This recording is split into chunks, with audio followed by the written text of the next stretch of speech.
You know, there is a real world. It's on the phone. No, it's not on the phone, okay? Welcome to the real world. This is happening now, okay? You can't stop it. Deal cards. Put a card here, put a card there, put a card there, there, and there. That's 5 cards. Perfect. Now do the same thing again. You're going to do it until each one of those hands has 5 cards in it. You're going to learn a skill. Yeah, that's right. Try to resist. Oh, it's so painful. Yeah, right. No, don't go fancy on this. Right? 5 cards there, 5 cards there, 5 there, 5 there, and 5 in the last one. Fantastic. I'll take the rest of them before you do any more damage. Here, let's leave those there. We can get those back again. Okay, help me out here. Just kind of square those up like this, so that we have 5 piles of 5 cards. It's kind of like if we had 5 players playing a game of stud poker. Now, nobody plays stud poker anymore because it's too tough. And you're all weak. You're all playing Texas Hold'em. It's a weak man's game. You heard it from me. Stud poker's crazy. You think that you have to read tells in Hold'em? No. Stud poker, you have to be able to read a person's card in their eyes. Not just a tell. You have to know exactly what they're holding. Don't believe me? Check this out. I don't know what any of those cards are. Obviously, you shuffled them and dealt them yourself. It's impossible for me to know the values and the suits of the cards. I don't know what is in any one of those hands. I want you to pick up one of those hands and keep it hidden from me, and it's your choice. I couldn't possibly know. Yeah? Mm-hmm. Now, you're going to take that hand that you picked up and you're going to mix it, mix it, mix it, mix it, mix it, mix it.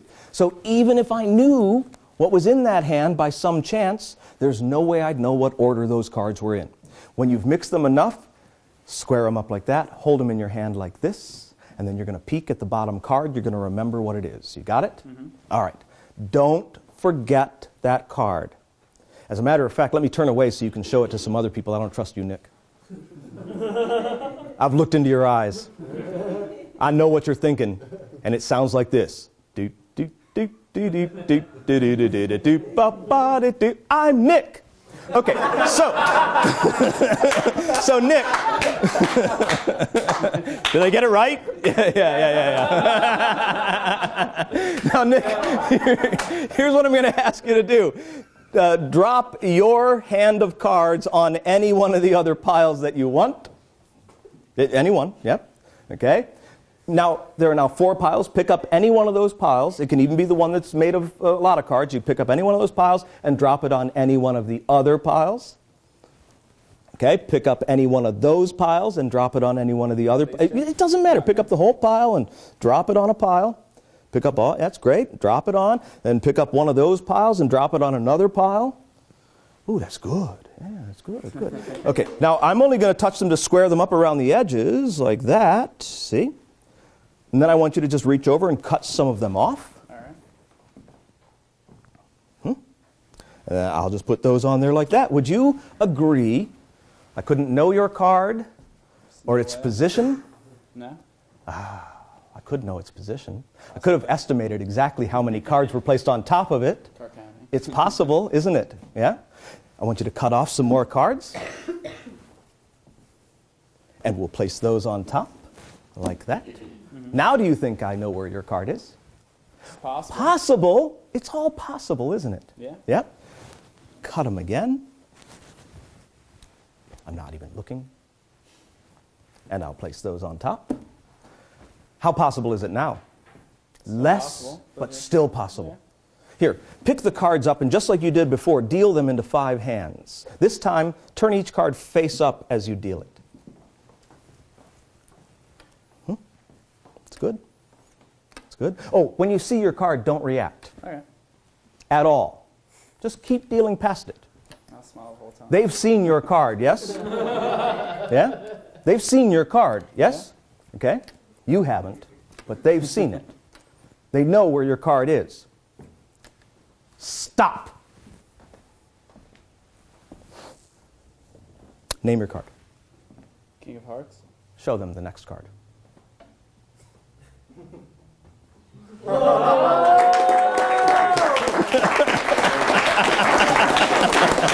So this is what I do with Joe Berg's Countdown Mystery.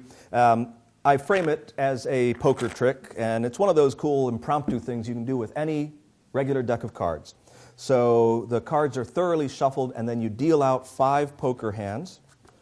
And you can have the spectator do all of this work for you. That's one of the things that I like to do with it, because then they know that everything is absolutely fair, that there's no cheating going on at all. Okay? So once you have those 25 cards out, that's all you're going to need. So you've got 5 hands of 5 cards each.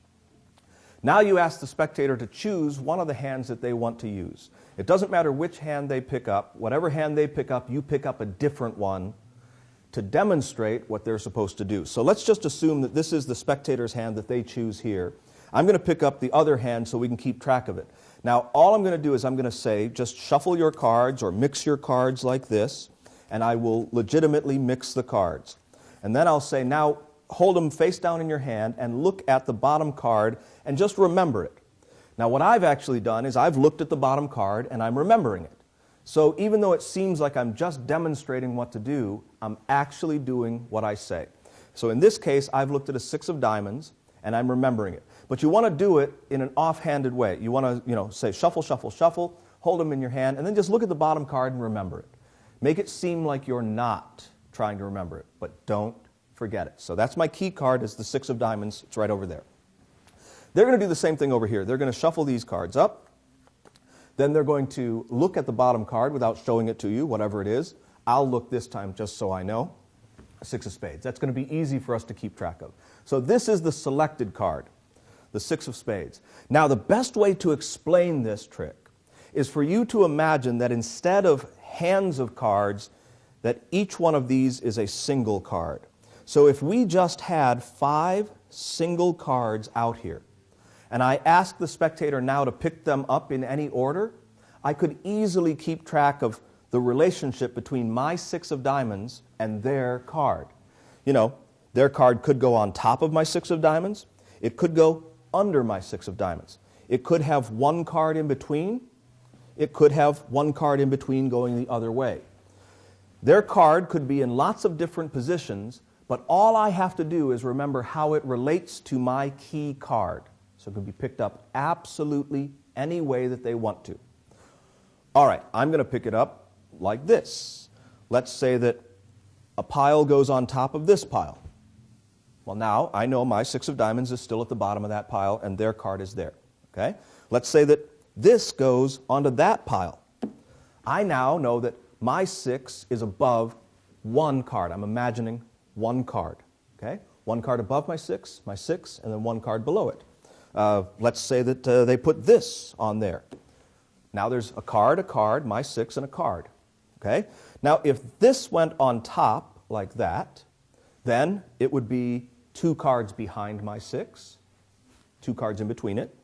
If this goes on like that, it would be 1 card in front. So my 6, then a card, and then their card. Of course, both of those situations are actually identical. With a cut, it would be the same thing. But so as not to confuse you much more, let's just put it on top like this. So that now in my mind, I know that there's a card, my 6 of diamonds, a card, and their card. I know that their card will be 2 cards away from my card, an X card in between. 6 of diamonds, then their card. 6 of diamonds, then an X card, then their card. Hopefully that makes sense. Because now they can cut as many times as they want to. It doesn't matter, cuts won't disturb that, and then they'll deal. 2 possibilities will happen. Their card could come out before my key card. If that happens, I don't worry about it. I just let them deal the whole thing. Or my key card could come out, and then their card will be coming up in 2 cards. I know that. Watch what happens. Look, if I deal these out,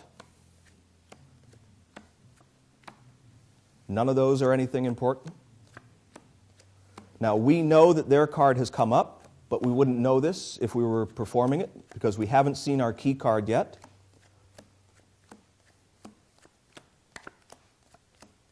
There's my key card right there. So I'd have to let them deal the whole thing out. But here's the cool thing about it, and this is what Joe Berg figured out.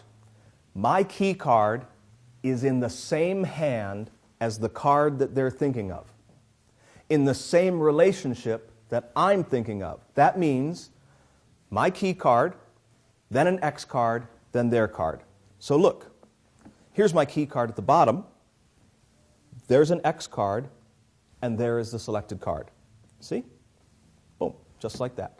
And it wouldn't matter if it was a cut, so it's very simple. See, all I have to do is imagine that my key card is up there, then there's an X card following it, and that's the selected card, the 6 of spades, right here. It's that simple. I'm going to show it to you again just so that you can understand it. Look, we'll just take their card and put it at the bottom of a pile, just like it was before. This is my pile over here with my card at the bottom of it. There's 5 cards in each of these piles. So we're right back at the beginning. Their mentally selected card at the bottom of that pile, my key card at the bottom of this pile. So let's pick it up in an easy way so it makes more sense. So let's say that they put their pile on top of my pile like that. I now know that their card is behind my card. Their card is behind my card. So no matter how the piles go together, their card is behind my card. No matter how many times it's given cuts, straight cuts, won't disturb it. So when those come back out, as soon as I see my key card right there, I know that the card behind it is their selected card. I could have them stop dealing at any time, but whenever I see my key card after their card, I always have them deal the whole thing out, and then I just sense, which pile their card is in. It's always going to be in the same pile as your key card. It's always going to be in the same relationship as how they pick it up. All right, so one last time, because I think you'll get the idea if I do it in a complicated way. Let's make sure that we have 5 cards in each pile, and we'll go back to the beginning. There's my key card over there. There's the selected card over there. That's the one that they're thinking of. That's my key card here. Let's say that they pick it up in a different order. So let's say they pick up this pile and put it there, this pile and put it here, this pile and put it there, that pile and put it there. I now know that they picked up my key card pile, put an extra card in front of it, and then went to their own cards. So it's my key card, an X card, and then their card, no matter how many times they cut it. So now, if my key card comes out before their card, see, because I know that my key card and then an X card will come out, this will be the indifferent card. I now can do like you saw in the performance, and that is that I can stop them before they deal this next card. I can ask them what their card is. They say 6 of spades. They deal the next card. And you can stop them on their card as they're dealing before they deal it. So you have a couple of options. Your key card will always be in the same pile as the selected card and always in the same relationship that it's been picked up in. Hopefully you'll have some fun with that. It's a little mental juggling for you, but once you get used to it, a lot of fun. Here's what we're going to both do in a second. We're going to turn half of our cards face up, half of our cards face down. We're going to place them together like this, face to face, you see? Right? Then we're going to carefully square them so we have face-to-face cards. Mm-hmm. And then we're going to flip them over like that. Then you're going to wave your fingers like this, okay. And all of your cards are going to turn face down. Do you understand? Okay, yeah. Okay, that's what we're going to do. So here, you take half of the cards, right? You know what to do, right? Cut some off, turn half of them face up and half of them face down, just like this. Yeah, face up and face down. Put them face to face, just like that. It's perfect. You square them up like that. Got it? Now you're going to flip them over. Okay. Here, let's trade. It's only fair. Okay. Here, you hold my cards. Okay. I'm going to hold your cards. Okay. Let me just check to make sure that you did it right. Yes, face to face, like that. Okay. Fantastic. All right. Now, you're going to wave your hands over the cards, and they're all going to turn face down. Got it? Okay. Okay. Wave your hands. Oh, everybody knows mine are all face down. That's easy. But let's look at your cards. Nicely done. Fantastic. Wow. That's great. That's great. Thank you. That's like a miracle. Okay, so this is the Tenkai Reverse Cards Mystery. It is what is normally used as the setup for Triumph nowadays. Basically, what you have is a deck of cards with one card reversed on the bottom. So one card's reversed on the bottom, the rest of the deck is all face down. And you're going to cut the deck and then turn both hands over like this. Okay? So your right hand simply pivots over. Your left hand simply pivots over. Now, when both of those actions are put together, it looks like you're only turning over one pile because the left hand's single card that's reversed on the bottom shows up over here. So again, all the cards are face down. You simply do that, and then you just place the cards back together again in exactly the same orientation that they were. You square them, you turn them over, and they're all face down. That's how it originally appeared in the book. You probably know it as the setup for Triumph because now you would shuffle those together and they would all write themselves. But I wanted to stay a little bit more true to the text, and so I'm doing it as a you do as I do trick with the spectator. Now you can use two decks to do this, or you can use a single deck to do this, and I'm going to show you the single deck version right here to explain it. You would cut off about half of the cards and give them to the spectator. You'd keep the other half to yourself, and you already have a reversed card on the bottom. So now you can say to them, shuffle the cards, and all you do is shuffle almost to the bottom and then throw the bottom stock back down here. That keeps that reversed card in place. So they shuffle their cards. You then say to them, cut them about in half and turn one of the piles face up. Now I just did the move there. You can see how strong the psychology of that is. It really looks like I've only turned one pile face up. And then you say, put the cards together face to face just like this. Now, as you do that, of course, your single reversed card is here, covering the fact that they're all facing the same way except that one card. You say, put them face to face and square them up, and then turn them over. Now, what happens is the spectator will turn half of them face up, put them face to face, square them, and turn them over. So they really have a packet that's face to face. Now, as they're doing that, what I'm going to do is what's called a half pass of the bottommost card. This is pretty advanced stuff, and we're going to talk about card sleights at a later lesson, but this will give you kind of an introduction as to some of the things that you can do. This isn't that difficult to do once I explain it a little bit more in detail, but I'll show you the move right now so you can get a feel for it. I'm going to be pulling down that single card that's reversed at the bottom and then flipping it over underneath the rest of the cards with as little movement from above as possible. So my little finger pulls it down, just like that.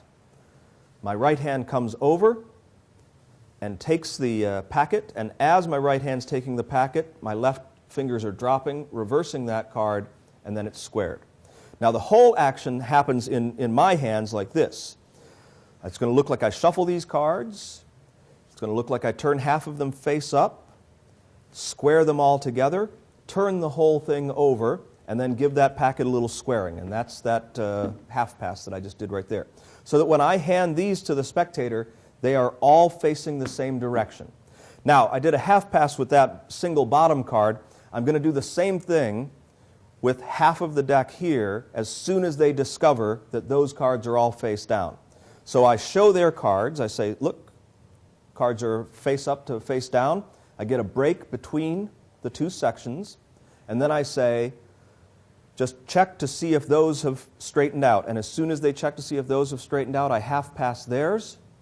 And then I can show that theirs are all straightened out as well. So, I mean, that's a pretty advanced way to present the Tenkai Reverse Cards Mystery.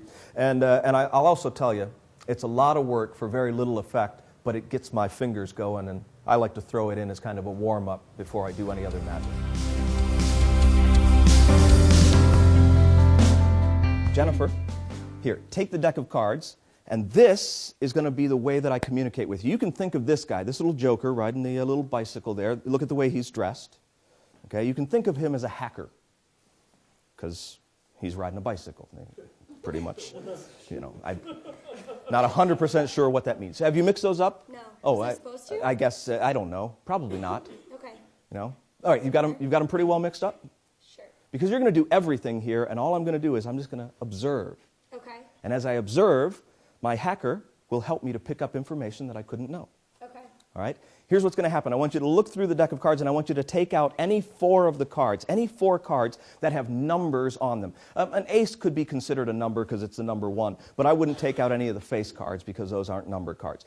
Make those 4 different digits because you're going to be creating a simulated PIN code. Now, I don't know if you guys are aware of this, but everybody's got a 4-digit PIN code, right? And there are only 4 digits in people's PIN codes for their banks. They're thinking about making more digits, but they haven't even changed over yet. Well, here's the problem. 4 digits only allow 10,000 possible combinations. There are over 6 billion people on this planet, and let's say approximately half of them have a bank account. That means that 300,000 people have the same code as you. Well, that would be if it was an even distribution of codes, but it's not. Because most of you use the same code. That means more than 300,000 people have your same PIN code. It's not a really good system. But if we use a random PIN code, well then, the chances of getting that are 1 in 10,000. It's just the way it is. So we're going to have a random PIN code here, generated by you with 4 different numbers. Now we are going to show everybody what that is, so you don't have to worry about hiding it. You can just toss those cards face up on the table. The 4, yep. Okay, 4 cards are face up on the table just like that. Here's how a hacker works to get your information. It's actually pretty easy. They just deal with numbers, just numbers, okay? But they work around the clock. So we're going to simulate working around the clock to find those numbers. What I want you to do is to stand right behind the table here so you are the star of the show, and you're going to deal numbers of cards. Just, you know how to deal cards, right? Yeah. Yeah, no problem. You're going to deal cards to make each one of these numbers equal 12, just like a clock has 12 hours. So if you start with the 6, the next one that you deal face down, next one that you deal face down, just deal from the deck. Hold the deck face down in your hand. Yeah, okay. that's good. And then you just deal, so that would be 7, 8, 9, 10, 11, 12. You get the idea? Okay. And it equals 12. Yeah. See how easy it is? Can you do the same thing with the 2? 3, 4, 5, 6, 7, 8, 9, 10, 11, 12. Fantastic. And starting there, 4, 5, 6, 7, 8, 9, 10, 11, 12. And the same thing with the 7, 8, 9, 10, 11, 12. Perfect. That's perfect, okay? I'd like you to pick up just the face-down cards. Just pick up all the face-down cards. Yep, pick them up in your hand. Together? Yeah, just hold them in your hand. Yeah, you can put those together, absolutely. Yeah, that's fine, okay? And then just set those, I guess, right here next to the hacker, and I will put him right there because you have now programmed the deck. And that's the truth. What you've done is actually programmed that code into the deck of cards. Take the rest of the cards, drop them on top, and I'm ready to show you how this actually works. Take the other 4 cards that are face up and just mix them face down in your hand. Mix them face down in your hand. So that you don't even know where each one of them are. Have you chosen these to form a number that you're familiar with, something meaningful to you? No, they're meaningless to you. But if they did have meaning to you, and somebody were to discover them and use them, that would be pretty bad, wouldn't it? Okay, so I'm glad they're not your actual PIN code or anything like that. Great. Right? And so are you, aren't Yeah. you? Yeah? But I want you to think about this. Getting the first number is a 1 in 10 shot. Getting the next one, 1 in 100. The next one, 1 in 1,000. The last one is 1 in 10,000. So it all comes down to whether somebody can get that last number. So let's cut to the chase. Okay? Take any one of those cards and place it in a pocket without looking at it. My pocket? And yeah, you got a pocket? Yeah. Yeah? Put it in there without looking at it. And you don't even know what that number is, do you? Now, I know I'm taxing your memory, so don't even try to think about it. Okay. Don't even try to think about it. Just turn over the other 3 cards and total them up. What's the total that you have there of numbers? What do you got? You can show them. It's a 7. It's a 7. 15. Yeah, it's a 7 and 2. That's 9 and 6. That's 15. 15. 15. Drop those face down on the table. Face down is fine. Pick up the rest of the deck. And here, we're going to prove that it's programmed. From the top of the deck, just deal 15 cards right down here. Yep.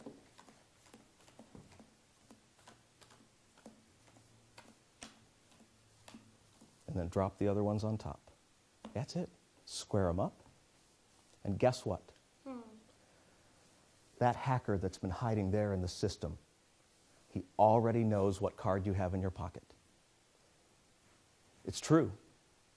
He's going to tell you the exact card. Well, not the suit of the card, because all he cares about are the numbers. A hacker says, screw the suits. He is going to tell you the number. Here's how. Take the cards from the top of the deck one at a time and count them. one at a time. Just 1, 2, 3, 4. And he showed up. Now look, you did this whole thing yourself, completely random. Random cards, random dealing, random cutting, random shuffling, and randomly placing a card in your pocket. Yeah. There's a 1 in 10,000 chance that that card in your pocket is the number 4. Yeah, it is. Show him. Okay.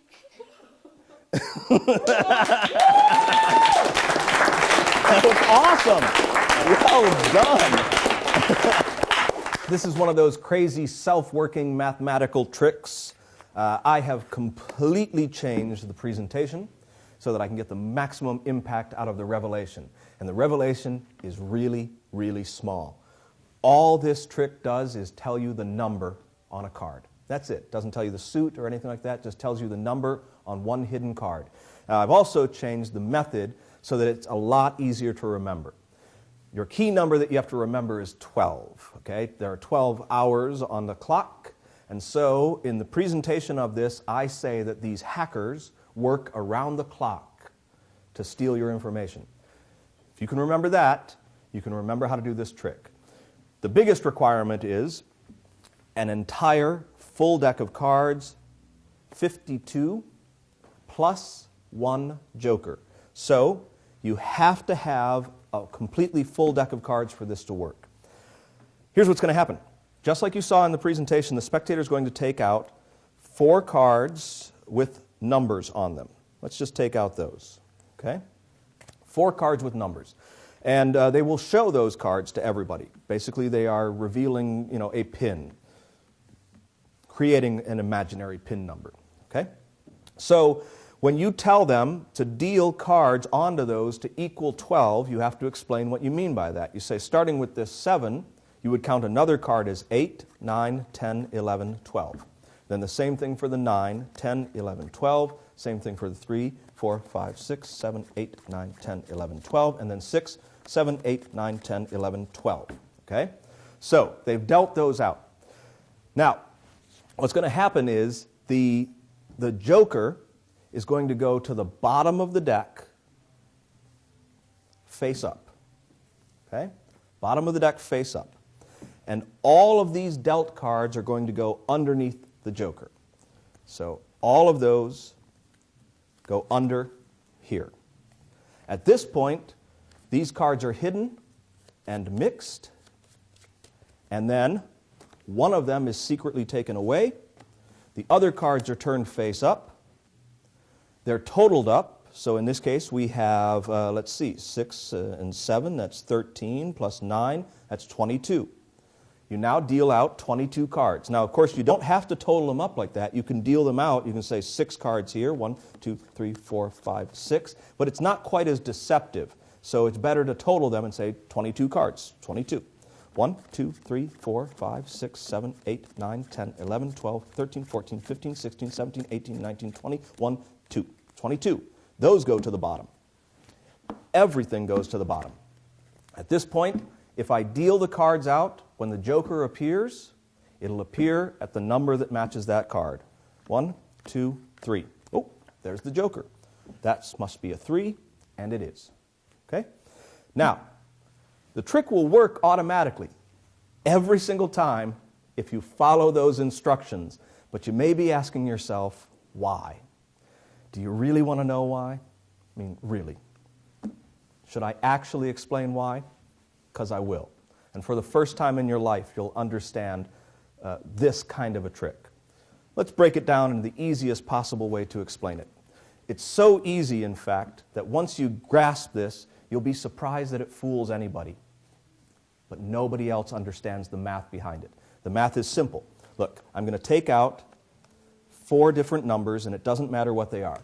We actually have the same numbers that we had before, even though we have different cards. So just so that you know that it works with any number, here, let's switch up a couple of them, because it doesn't matter what those numbers are, right? So these 4 cards can be any numbers at all. The same thing is going to happen with each of those cards. The first time, we're going to deal cards on it to make the card equal 12. So a 3 gets 4, 5, 6, 7, 8, 9, 10, 11, 12. And it equals 12. Now that's going to happen to each card. Then those are taken away and put below the joker. Don't worry about him yet. We take all those away. Then we're going to add cards on that equal the value of each card. So let me do that now that we have the 3 here. We'll just add 3 more cards. 1, 2, 3. Well, let's say if we made this one equal 12. All right? 8, 9, 10, 11, 12. And then we added 8 cards onto that one. 1, 2, 3, 4, 5, 6, 7, 8. Okay? So those 3 cards go onto the 3. Those go onto the 8. Let's take the 4 here. 4, and we'll add to make 12. 4, 5, 6, 7, 8, 9, 10, 11, 12. And then we add on 4 more cards. 1, 2, 3, 4. And the 6. 1, 2, 3, 4, 5, 6 makes 12. And 6 more cards. 1, 2, 3, 4, 5. Wait, I just used the whole deck. That's why it works.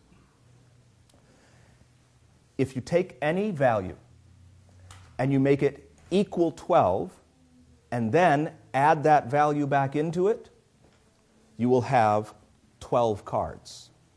That's 12 cards. Each one of these piles is 12 cards. Look, there's a 3, 4, 5, 6, 7, 8, 9, 10, 11, 12, plus 3. That's 12 cards. See? There's 6 and 6. That's 12 cards. There's 12 cards there, and there's 12 cards there, and there's 12 cards there. Whatever number you're using, you add both sides of this. You get the part that's missing from 12, which in this case would be 9 cards, plus the value of the card itself, 3, and that equals 12. And an 8, you would add 4 cards to equal 12, plus the 8. 8 and 4 equals 12.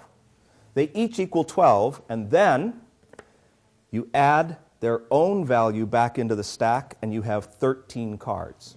4 times 13 is a full deck. So here's what happens. If any one of those cards is put aside after you've dealt enough cards to make it equal 12, that's the 6, and it equals 12, and you don't add the other 6 cards, then that's the value of that card. 6. It's that simple. That's 6. So if the 4 was set aside, that means we never added these 4 cards to it. Those are the only 4 cards that are left. That means that's a 4. So now if you watch what happens here, I'm going to divide it up. So that's the 4 cards. There's the 6 cards that equal that. Here are the 8 cards that equal the 8.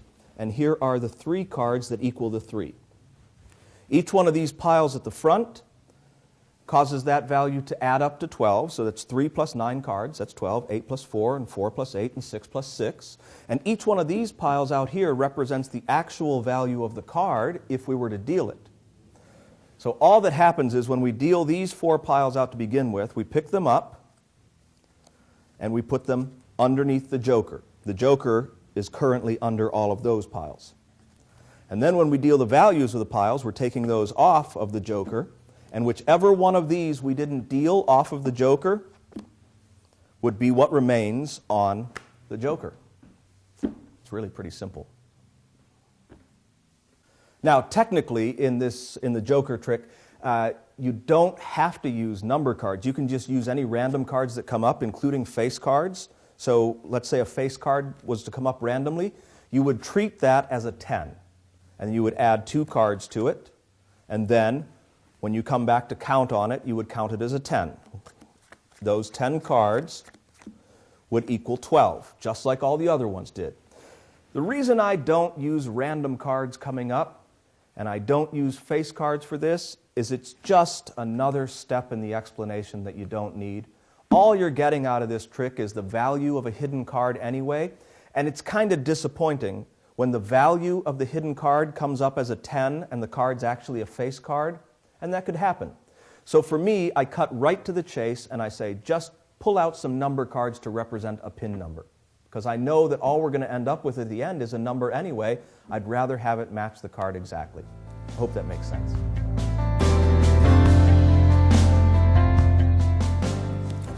You're going to have half of the cards, and I'm going to have half of the cards. And that seems like about half. Is that about half? Check by measuring those cards up there. You're a little short. Yeah. But you're wearing heels, so it doesn't even show. So here, I'm going to dribble, because I like heels. So you have those cards. Okay, so that's about half, right? Yeah. Roughly half of the cards. Okay, here's what's going to happen. What I want you to do is I want you to just, you can look through the faces of your cards if you want to. Look through the faces if you'd like. And you're going to select a card and you're going to place it face down right there. Just a single card? Any card, yeah. Just remember it. We've selected a few cards, so sometimes it gets difficult to remember what they are. So you might want to show it to everybody else. So show everybody your card, and I promise I won't look at it. But I don't even have to look at it because I'm not going to find it myself. Instead, I've got something to help me. Oh, leave your card face down on the table. That's perfect. You're doing great. You're doing great. Don't forget what it is. I have something to help me because what I've done is I've brought the ace of spades to the top of my half. Okay? So I have the ace of spades to help me. Will you cut some of the cards off of your pile? And I'll put the ace of spades right there and drop those cards down on top of it. Fantastic. Okay? Now, remember, my ace of spades is in your pile. I'd like you to put yours in my pile. Do I need to? Oh, well, you already got it. That's great, yeah. All right. So they're nowhere near one another, right? Right.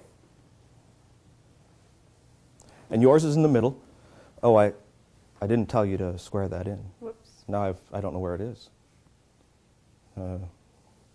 It's okay.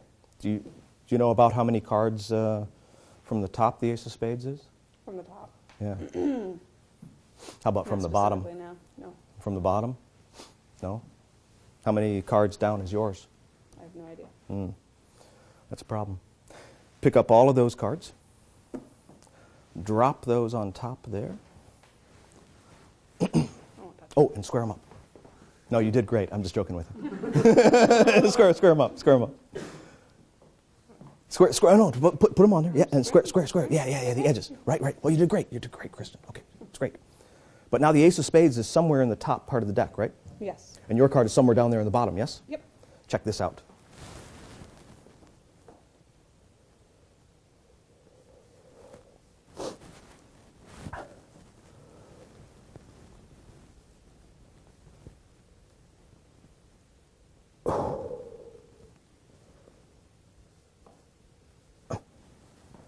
I've now pushed the ace of spades down in the deck so that it's right next to your card. Just watch, make sure I don't do anything. Yeah? If I deal through these cards, there's only one ace of spades, and it's near the bottom. And there's one card behind it. And what was your card? 2 of diamonds.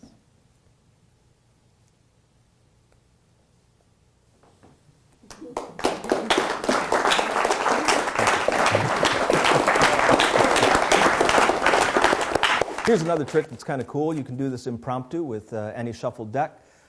All you're going to do is introduce a special card. I like to use the ace of spades. So what I'm doing is I look through to find the ace of spades, and when I find it, I bring it second to the top. So it's going to look like I'm going to cut it right where the ace of spades is, but as I cut the deck, I'm going to tilt it back toward myself, and I'm actually going to cut one extra card with it. So it looks like I bring the ace of spades to the top. All I say is I need the ace of spades, and now I'm going to do what's called a double lift. Now, you haven't even learned how to do this yet in these lessons. We have the card sleight lesson coming up later, so I'm not going to go into too much detail. Maybe you already do a double lift. It doesn't matter which one you do, because at this point, all you've done is apparently bring the ace of spades to the top of the deck, so nobody should be suspicious when you show that the ace of spades is on top of the deck. It's actually turning 2 cards over as one. That's the double lift. We will go into detail with the double lift later, in a different lesson. But for right now, that's 2 cards turned over as one, hiding the extra card. You just let that fall onto the deck, and then you cut off, about a quarter of the cards, and give the rest of them to the spectator. Now, you can hold on to this the whole time with that card face up, so there's no worries there. At this point, the spectator is going to select any card that they want. Let's see what they've got. 5 of hearts in this case. and the remainder of their cards go onto the table. So now they've got a selected card. Now, I've been holding on to this the whole time with the audience thinking that just the ace of spades is face up. At this point, I'm going to do a double turn down with the ace and the card hidden behind it, and it's going to look like I put the ace of spades into that pile, but I'm actually going to be putting in that extra card into there. So the ace apparently goes into the spectator's cards. Of course, they help with that. And it's actually not the ace of spades. That is that extra card that goes into there. And what I have over here is the ace of spades. Okay, it's that simple. So that gets pushed into there, and I say that it's the ace of spades, and now I can take this pile and spread them out and show that the ace of spades is not here. Without having to call too much attention to it, it looks like it's not there. And that's because I'm doing this thing again, where I pull the top card back underneath the spread. It's a very, very handy little move. So the ace of spades is actually here on the top. I flip it over. I'm going to show you the exposed view. That ace of spades is slid underneath the spread to hide there the whole time. So now I can show that the ace has been taken out and placed into that pile. Now I'm going to square these up, and I'm going to cut the cards, and then the selected card goes right here, and that's right behind the ace of spades. That goes into this pile. So now the ace of spades is right in front of the selected card, and yet the spectators think that the ace of spades is over there. It's a perfect place to be in. Now you have them take that pile and square the ace into it. They can shuffle it if they want to. I sometimes think that it's better just to leave it in the center so that they can estimate about where they think the ace is. That makes them more convinced that it really is there. Then they take that pile and they drop it on top. And now you ask them to estimate how far the ace is away from their card. Their card's somewhere down here, the ace is somewhere up there. How many cards do you think are between it? So you get them to visualize that there's a distance. All you have to do is turn the deck face up and start dealing the cards. And when you get to the ace of spades, you stop. You then ask them to name their card, and it's the very next one. That's the trick. Simple.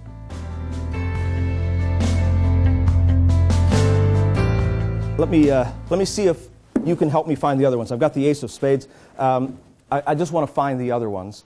Name the first number that comes into your mind between 5 and 10. 9? All right, we're going to take the top 9 cards. Okay, 1, 2, 3, 4, 5, 6, 7, 8, 9. Okay, the top 9 cards. It's all we'll use, 9 cards. Okay, and all I want you to do is to just reach in there and take out, face down, take out, say, I don't know, about half, 4 or 5. It doesn't really matter. Okay. Now, are you sure that you want that card in particular? I picked it. Yeah? Yes. Okay, because you can change it for another card if you want. No. All right. How many more do you want to take out? I was going to take out 4. Okay, take out a couple more. Yep, good. Good, fantastic. Okay, great. Now, hand me either 2 of those cards. Either 2? Yeah, either 2. And you're sure? Yes. You're positive? Not overthinking it. No. Yeah, not overthinking it. Okay, you can drop the other ones there yourself. I won't move. I'm just going to hold these 2 cards here. Okay. Yep, just drop the other ones there. And I'm just going to hold these cards here. Okay. Yep. Because I'm looking for the aces.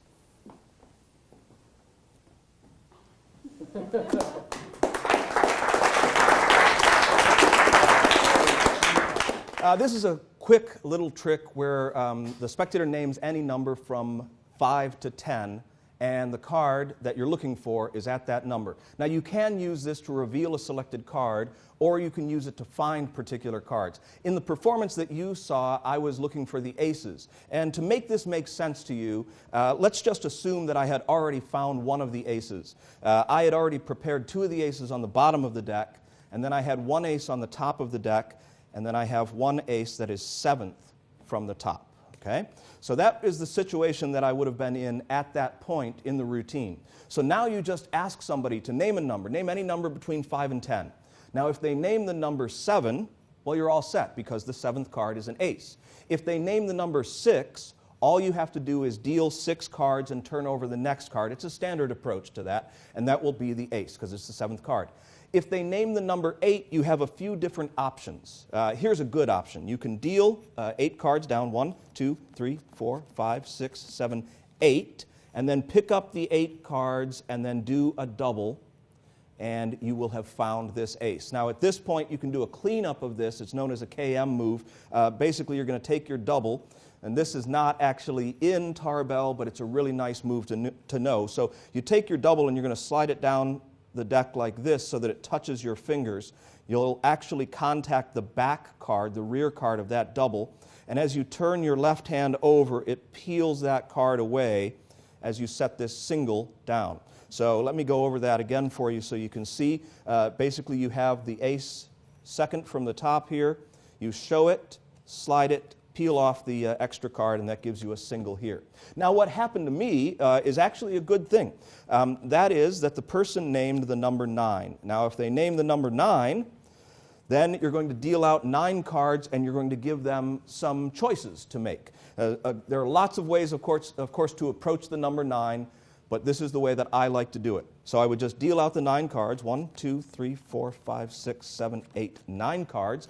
Now, if you're doing this to find a selected card, you know exactly where it is. It's going to be the 3rd card from the top. That was originally the 7th card. So that is where I have one of the aces, okay? If you're only looking for a single card, then you only have to worry about that one. But because I had already set up the deck with an ace on the top, by dealing them, I also have an ace here at the bottom. So since I'm looking for the aces, there are lots of possibilities of finding at least one of them here. Now what happened to me in the performance was very fortunate. Won't happen every time, but I took advantage of it. Basically, I'm going to tell the person to take out a few cards, 3, 4, 5 cards, however many they want.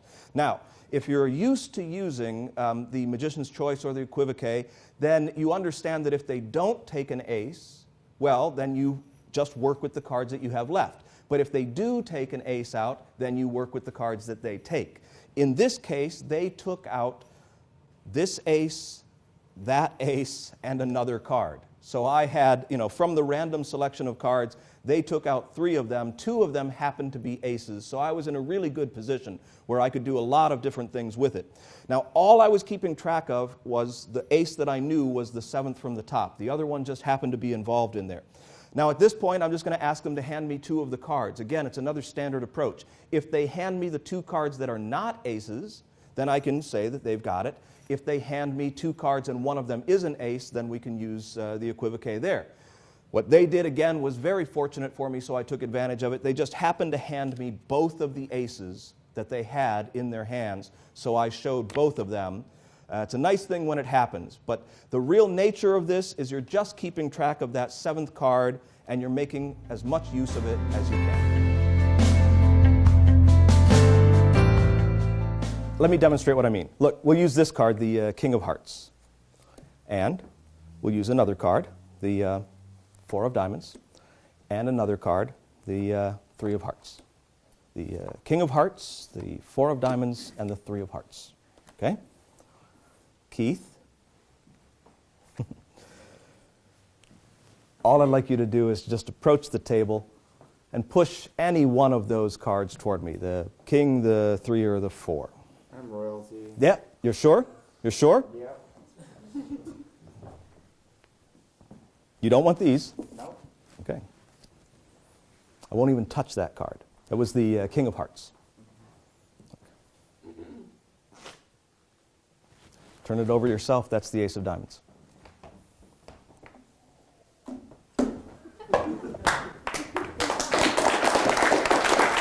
Okay, now, well, this is actually a pretty simple, direct effect. It's actually become one of the classics, but this is sort of a slower way to do it, and it's really all comes down to a multiple lift. Now, you haven't learned a whole lot of card sleights yet in the lessons, so it's in kind of a weird place, but let's just go about, doing the trick. Any card selected, that card's controlled by whatever method you want to the top of the deck. And then you do a multiple lift. Now, in the book, it's a triple lift. You would show the 3rd card down, and then you would change it with a double lift to the second card down, and then you would place the selected card on the table. Okay? So that first multiple lift sequence, the triple to the double, is to show the wrong card again, and then discard it, but still get a little magical feeling in there. I took out that whole sequence, and the reason I take that sequence out is to just get right to the heart of what you want to accomplish. You get a card selected, you control it to the top, you prep for your double lift, you say, I'm going to try to find your card, you show a card, it's not the right card, you toss it down onto the table. Give the deck a cut, do a single, it's not the right card, toss it onto the table. You can give the deck a cut again there for consistency. I know I like to do that. Show another card, it's not the right card, it goes onto the table. At this point, they think that you have 3 incorrect cards on the table. That's the selected card. Now all you have to do is get them to choose that one. And we use a little bit of an equivoque here. It's very, very simple. Just ask them to touch one of the cards or push one of the cards or pick up one of the cards. If they go for the selection, great, but you don't have to force them to. If they don't go for it, all you have to do is follow through to make it make sense. So what I like to do for the equivoque is typically to say, just push 2 of the cards toward me. Now, if they push those 2, we're golden. If they push the selected card and another one, we're still golden. We just have to do one more step. So when they push those toward me, I can simply eliminate that one, and I can say no big deal. Now, all you have to do is say pick up one of those cards, either one. If they pick up that one, you tell them to keep it. If they pick up this one, you tell them to place it onto the deck. You just follow through in normal fashion. At that point, you ask them the name of their card, they name it, and you cause the card on the table to change into the selection. That's it. That's the change about card. I was expecting to work harder. Here's the kind of hard work that I was expecting to have to do. Nothing between them. Make sure they're just friends. Okay. Good. And I'm just going to insert them together into the center of the deck like this. Now they're facing the wrong way so that you can keep track of where they are. You see? Right? So those get inserted. Now I'm not going to push them all the way in because that would be cheating. They will always be exposed. You'll see them the whole time. Right? Okay. Here's the weird part. What's going to happen is that those cards are going to absorb another card. And it's done.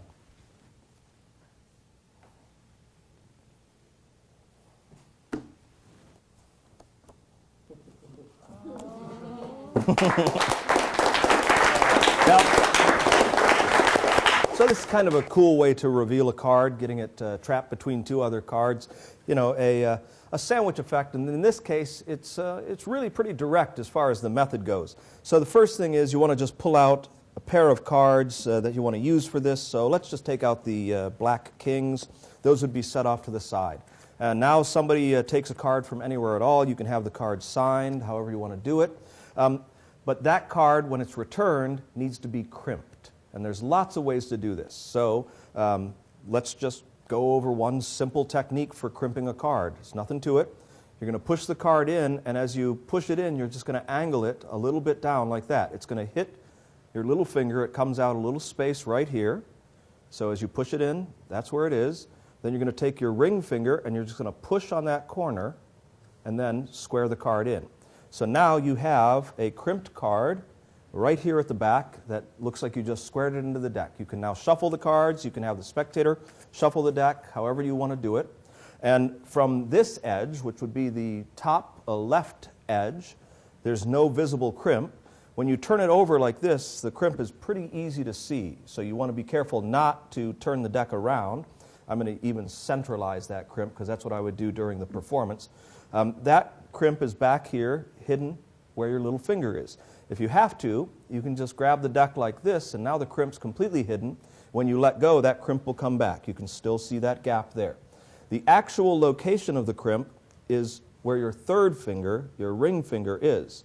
So if you look there, let me square the deck up, you can see that that's where the wave, it's got a little break above it here, a little break below it there. The wave is actually about a third of the way up on the deck of cards itself. But it's pretty easy to see if you know what you're looking for, as long as you keep your cards in good condition.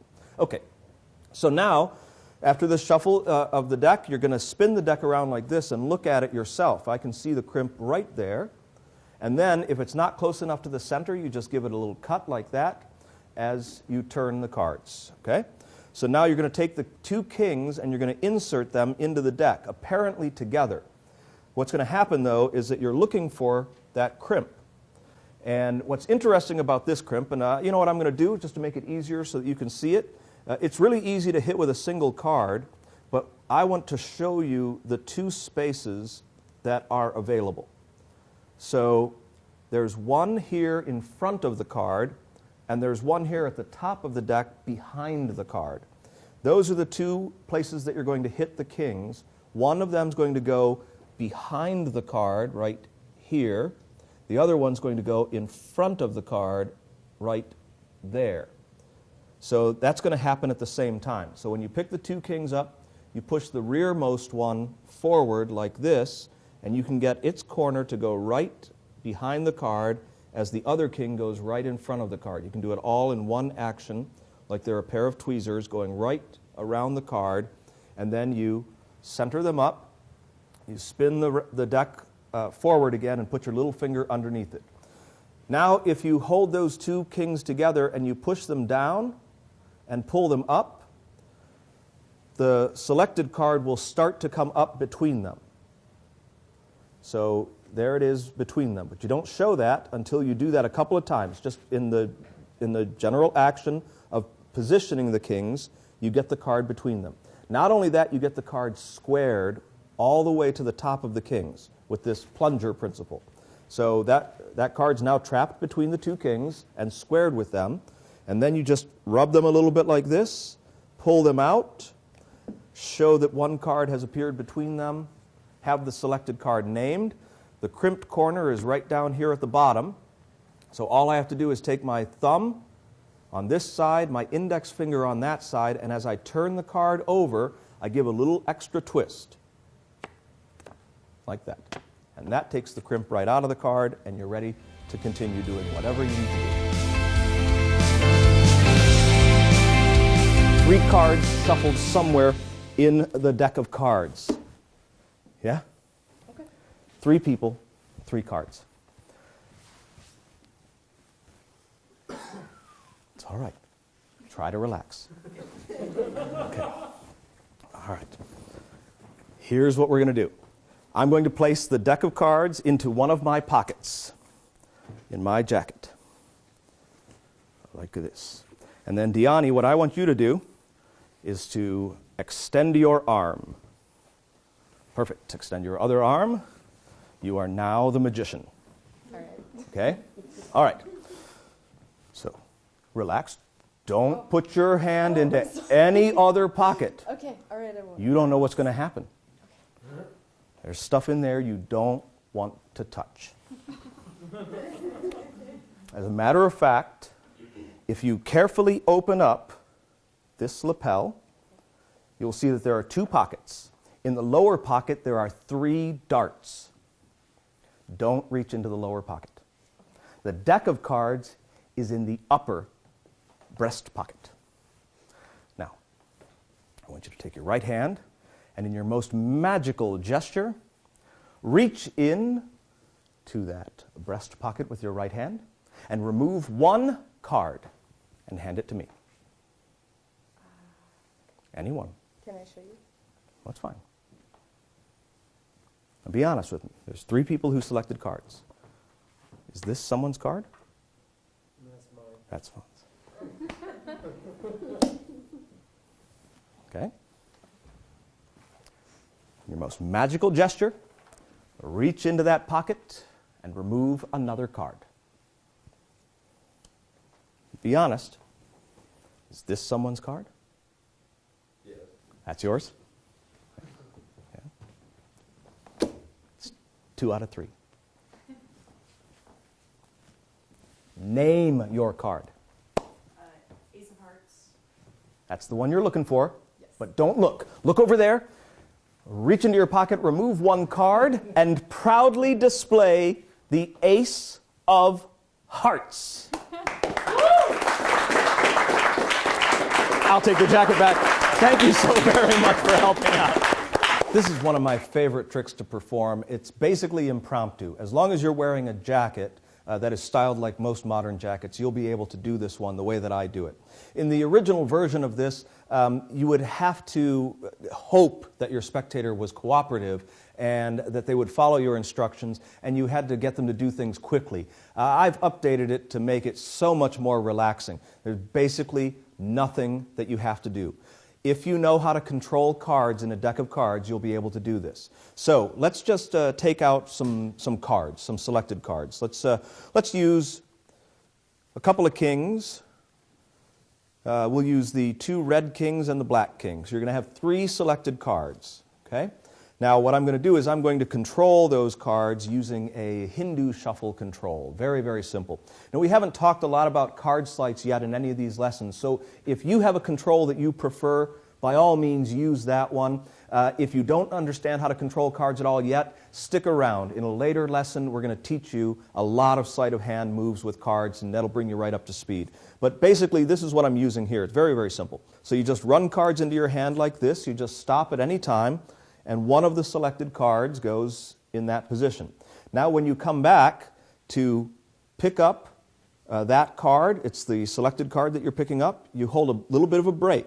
You know, you're just picking up that card underneath the other cards, and then running cards onto the top like this, and then when you stop, you just drop that card on top, and then the next card goes in place. Now when you come back over, you're going to pick up at least those 2 cards. I like to pick up a whole bunch of them, so I just pick them, you know, like 5, 6 cards like that. And you just keep a break between them. You run some cards down like this, and when you stop, you just drop all of those cards down. The 3rd card goes on top of the other 2, and you're going to do the same thing. You're going to grab a break and a bunch of cards, and you're going to run every card above that break down into your hand, and then throw those cards on top. So you've now controlled those 3 cards to the top of the deck. Very, very easy to do. But it should look like the cards have been really well mixed up. At this point, you can set the cards down and take your jacket off. Now, I've brought this jacket along just to show you how easy this is to do, as long as your jacket is made with a pocket on the left, inside left breast pocket. That's pretty common. But also a pocket on the right-hand side. Now, if the pocket on the right-hand side has a button closure, like this one does, make sure that before you do this trick that it's open so that both pockets are easy to get to. Because what's going to happen is, when you take your jacket off, you're going to have the cards in your hand. You set them down for a second, you take your jacket off, like this, and then you're going to place the deck of cards into your pocket. What you actually do is you take a break under 3 cards, and you can do it right openly like this. As you're talking about the jacket and getting somebody to help you, you can get 3 cards, you take a break, you hold that break with your thumb, so those are the 3 selected cards, just like this, and then you place the entire deck on the right-hand side, and then transfer those 3 cards into the left-hand pocket like this. Now, those will end up facing outward when you put them in and inward when somebody is wearing it. So those are the 3 selected cards. What it'll look like to the audience is as though you went into your jacket and put everything into that pocket. And you can finish up just like I did there by showing that you're touching that pocket, that's where the cards go. Now, as soon as somebody puts that jacket on, you have them use their right hand and reach inside the jacket. Now, they don't know where the cards are. And they don't know that you've divided the deck up. That's the fun part. The spectator gets to play the part of the magician. Okay? They don't know yet that you've divided the cards up. But you say, take your right hand, reach inside the jacket, and pull out one of the cards that you find in that pocket. Important words. Reach in there and pull out one of the cards that you find in that pocket. That's saying, without being that obvious about it, that there's a few cards in there. They'll get it as soon as they reach in. They feel that it's not a full deck of cards. It's got a minor bit of dual reality to them, but you don't want to play that up very much. To them, it seems like the rest of the deck has vanished. They don't know where it is, and now there's just a few cards in here. But they can't miss. They can take as long as they want to. You can say, feel around in the pocket, and then just take out one of the cards that you find there. They do that. They reach over here. There's only 3 cards to choose from. They pull one out. Now, because of the position of the cards, you'll notice what happened. When I pull it out, it's facing away from the audience. The back is toward the audience. So you can then take the card from them or have them turn it over to do a revelation and say, is that somebody's card? And they say yes. And then you say, great, you're doing really, really well. I'm going to have you do it again.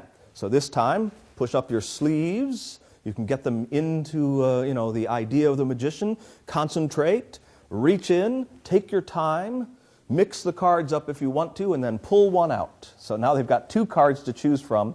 They pull them out, whichever one they want. That's another one of the lines you can use. You pull out whichever card you want. And they bring out the card, and that's somebody else's. Now, of course, this is the big finish of the thing. There are only 3 selected cards. There are only 3 people. There's only 1 card left in there. Somebody definitely has that card. The audience still believes that there's a full deck of cards in this person's pocket. So you say, name your card. Now, we know because we had the 2 red kings here, I think it was, that the king of diamonds is the card that they will name. So then you say to the person, okay, you're going for the king of diamonds. I believe in you. I know you can do it. Reach into your pocket and pull out the king of diamonds. A little doublespeak there again, because you're saying the king of diamonds is in your pocket. So they reach in and they pull out the king of diamonds, the very last card, and you get a lot of applause. And then, of course, while everybody's applauding, all you're doing is taking the coat off of the person that you've had help, coming down to the right-hand pocket, pulling out the deck of cards, putting your jacket back on, and continuing with your magic. Now, the reason I use my jacket, you could do this with a borrowed jacket, but the reason I use my jacket is because I know I'll be wearing one. Not always sure that somebody in your audience is going to be wearing a jacket, but if somebody is, you could use theirs. Problem is, they may not have both of those pockets empty. The other thing I like about it is that when I use my jacket, it makes sense for the jacket to transfer the magical powers to the person that's helping. And the other thing is, I always like to get up, a kind of a slender female to do this because it's easier for them to get in and out of the pockets easily, helps to dress up the act a little bit. I can't afford an assistant, so I get one for free.